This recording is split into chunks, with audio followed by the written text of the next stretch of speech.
Unidentified gunmen in Pakistan again torched some 40 tankers carrying fuel for NATO troops in Afghanistan. The convoys had nowhere to go after Pakistan closed a key border crossing, citing security reasons. The Torkham crossing along the famous Khyber Pass was shut down last week, soon after a NATO helicopter attack in the border area that killed 2 Pakistani troops. The US has apologized, saying American pilots mistook the soldiers for insurgents they were pursuing. Pakistan's reaction was strong because the present government there wants to shore up its image, says analyst Marvin Weinbaum at the Middle East Institute. He says the government in Pakistan is under a lot of pressure.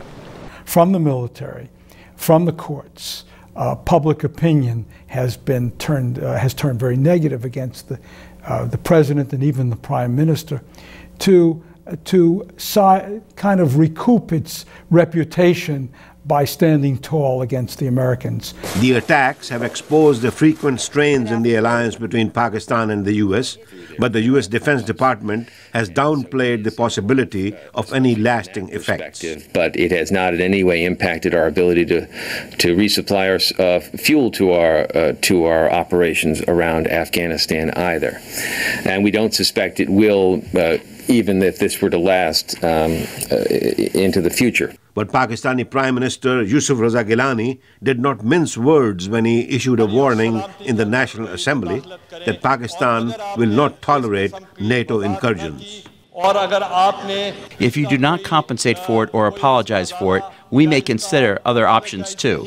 We do have other options. An estimated 80% of the non-lethal supplies for NATO troops in Afghanistan travels through Pakistan. Supplies are first shipped to Pakistan's southern seaport of Karachi, and then most are hauled into Afghanistan by trucks via Torkham and a smaller crossing point at Chaman. One analyst suggests Pakistan may be trying to signal that the US cannot take its support for the war in Afghanistan for granted. Pakistan still must act as a partner of the US because otherwise the Obama administration might be forced to be tougher on it, says Lisa Curtis at the Heritage Foundation. The international community would have to work more closely, and rather than just thinking about providing aid, they would have to think about certain penalties that Pakistan would have to face if support for countering terrorism was not provided.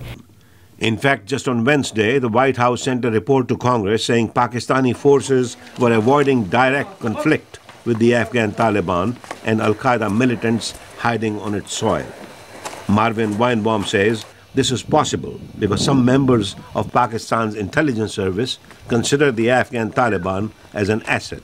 In fact, time would show that they're not an asset, that any kind of support will in the end not serve Pakistan's interests because the Taliban cannot be controlled.